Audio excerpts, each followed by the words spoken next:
Panda. I got broads in Atlanta, just to throw me in the family. Credit cards and the scammers, hitting the licks in the band. Legacies. Menyayangi binatang, ini juga pelebur dosa.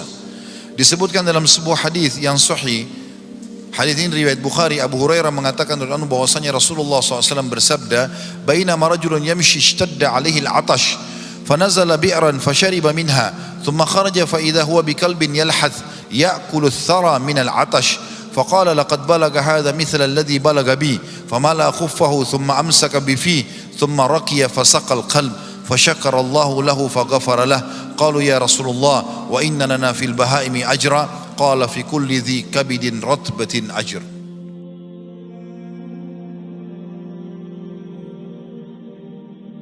Pada saat seseorang sedang berjalan, kemudian dia merasa kehausan, kata Nabi SAW, maka dia turun ke sumur untuk minum. Tak kala dia keluar, dia melihat seekor anjing sedang mengulurkan atau menjulurkan lidahnya, menjilat-jilat tanah yang basah karena kehausan. Maka dia pun berkata, anjing ini mengalami seperti yang kualami sebelumnya dari kehausan. Lalu dia memenuhi sepatunya dengan air dengan cara turun ke sumur tersebut, lalu menggigitnya dengan mulutnya. Lalu dia naik dan memberi minum anjing tersebut, maka Allah pun berterima kasih kepadanya dan mengampuninya. Maka para sahabat bertanya, wahai Rasulullah, apakah kami akan mendapatkan pahala atas kebaikan terhadap binatang? Maka jawab Nabi SAW, pada setiap hati yang masih basah ada pahalanya. Artinya semua yang punya jenut kehidupan ada pahala. Hewan pun teman-teman sekalian tetap mendapatkan pahala. Ini tentu berhubungan juga dengan hadis yang lain. Hadis riwayat Muslim, Abu Hurairah juga meriwayatkan Rasulullah SAW bersabda, "Annamra'atan bakiyah ra'at kalban fi yaumi harin yatifu bi bi'r qad adla'a lisanahu min al-'atash fanaza'a lahu bimukiha faghafara laha." Ada seorang wanita pelacur melihat anjing sedang mengelilingi sumur pada saat hari sangat panas dan menjulurkan lidahnya karena kehausan. Lalu dia melepaskan sepatunya dan memenuhinya dengan air dan memberi minum anjing tersebut, maka Allah pun mengampuni dosa zinanya gara-gara itu. Jadi ini menandakan luar biasanya bagaimana Allah Subhanahu wa taala berterima kasih kalau ada seseorang menjaga dan juga memperhatikan hewan-hewan, ya.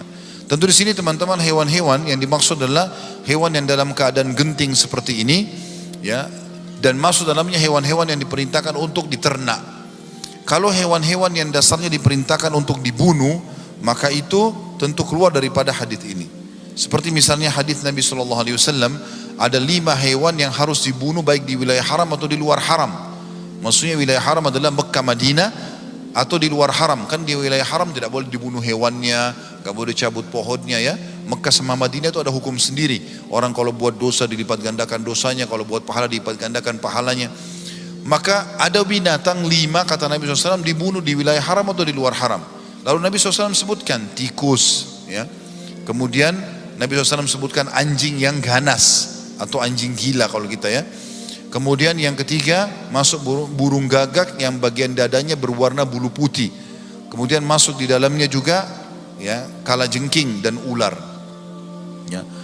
Juga dalam hadis lain disebutkan adalah cicak yang boleh dibunuh. Sebagaimana Nabi SAW mengatakan siapa yang bunuh cicak dia akan mendapatkan 100 pahala.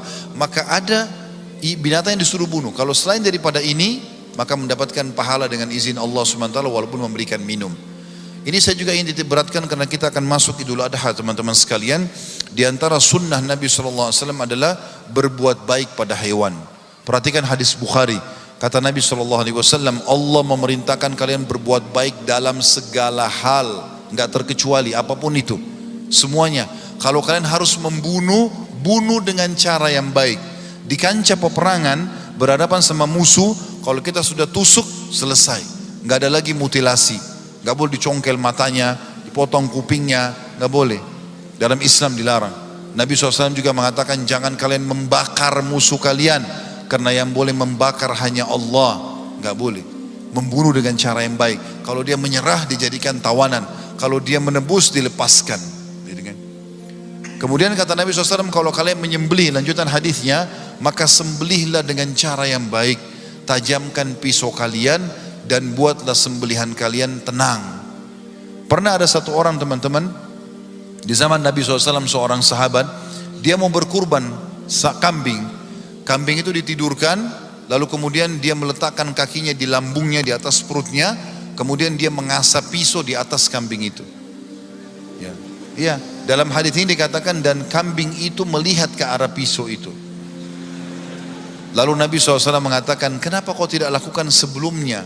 Sebelum ini mestinya, gitu kan? Apakah kau ingin membunuhnya beberapa kali? Juga Umar bin Khattab pernah melihat ada seseorang menyeret domba yang ingin disembelih sampai domba itu teriak-teriak.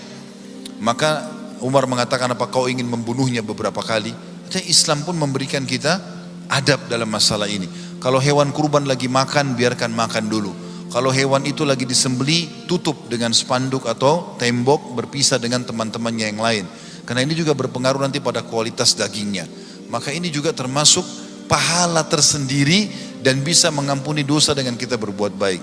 Jadi memberikan makanan, memberikan minum dan seterusnya bagian daripada ibadah agama kita.